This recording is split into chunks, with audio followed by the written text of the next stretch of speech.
തൃശൂർ പൂരം അലങ്കോലപ്പെടുത്തിയതിൽ ADGP MR Ajith കുമാറിനെതിരായ report മുഖ്യമന്ത്രിക്ക് സമർപ്പിച്ചു. ADGP ഗുരുതരമായ വീഴ്ച സംഭവിച്ചുവെന്നും നടപടി വേണമെന്നുമാണ് റിപ്പോർട്ടിലെ ശുപാർശ.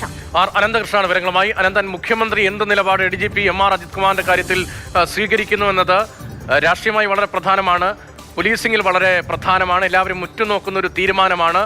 ഉടൻ തീരുമാനത്തിന് സാധ്യതയുണ്ടോ? MR അജിത് കുമാറിന് വീഴ്ച പറ്റി എന്ന റിപ്പോർട്ടിന്റെ തുടർച്ച എന്താകും എന്നാണ് പ്രതീക്ഷിക്കേണ്ടത്?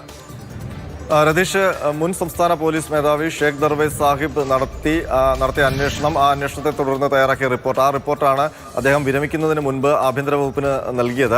ആ റിപ്പോർട്ടാണ് ഇപ്പോൾ ആഭ്യന്തര സെക്രട്ടറി അംഗീകരിച്ചിരിക്കുന്നത്. ഇനി തുടർ നടപടിക്കായി മുഖ്യമന്ത്രിക്ക് ആഭ്യന്തര സെക്രട്ടറി റിപ്പോർട്ട് സമർപ്പിച്ചിട്ടുണ്ട്. അതിനൊപ്പം തന്നെ ഈ ഗുരുതര കൃത്യവിലോപം കാട്ടിയെന്ന റിപ്പോർട്ടിന്റെ അടിസ്ഥാനത്തിൽ നടപടി വേണമെന്ന ശുപാർശയും ആഭ്യന്തര സെക്രട്ടറി റിപ്പോർട്ടിനൊപ്പം നൽകിയിട്ടുണ്ട്. ഇനിയിപ്പോൾ സർക്കാർ, പ്രത്യേകിച്ച് മുഖ്യമന്ത്രി, എന്ത് നിലപാടാണ് ഇക്കാര്യത്തിൽ എടുക്കുക എന്നുള്ളതാണ് കൗതുകം. ADGP MR അജിത് കുമാറിനെതിരെ ഇതുമായി ബന്ധപ്പെട്ട നടപടി ഉണ്ടാകുമോ എന്നുള്ളത് വരും ദിവസങ്ങളിൽ അറിയാൻ കഴിയും.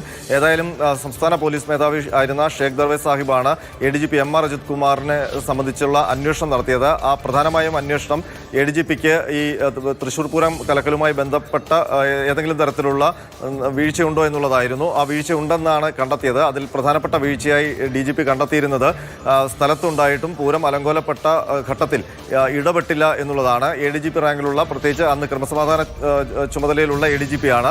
അങ്ങനെ ഒരു ഉദ്യോഗസ്ഥൻ ഇത്രയും സീരിയസ് ആയ ഒരു വിഷയം നടന്നിട്ടും ഇടപെടാതിരുന്നത് ഗുരുതരമായ കൃത്യവിലോപമായിട്ടാണ് DGP ആ റിപ്പോർട്ടിൽ ഉൾപ്പെടുത്തിയിരുന്നത്. ആ റിപ്പോർട്ടാണ് ഇപ്പോൾ ആഭ്യന്തര സെക്രട്ടറി ശരിവെക്കുകയും നടപടിക്ക് ശുപാർശ ചെയ്തുകൊണ്ട് മുഖ്യമന്ത്രിക്ക് സമർപ്പിക്കുകയും ചെയ്തിരിക്കുന്നത്. ഈ വിഷയത്തിൽ മുഖ്യമന്ത്രി എന്തായിരിക്കും നിലപാടായിരിക്കും സ്വീകരിക്കുക എന്നുള്ളതാണ് നമുക്കറിയേണ്ടത്.